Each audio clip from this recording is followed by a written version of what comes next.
Радостта е това, което е най-първо по някакъв начин при нас. Децата са радостни. А ние бавно и постепенно забравяме тая радост.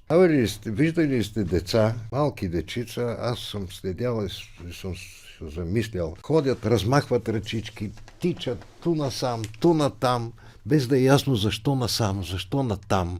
Спират, викат, смеят се без да е ясно на какво точно. Някакъв гълъб ходи, ние седим, гледаме, а те избухват в смях, сякаш това е някакво велико чудо. Да, велико чудо е. Всичко би трябвало, ако запазваме детското в себе си, да ни вдъхва някаква радост. Защото света е подарък, който предизвиква радост. Ако не можем вече да тичаме насам и натам, да си размахваме ръчичките, поне да си спомним, че живеем в един чудесен подарък.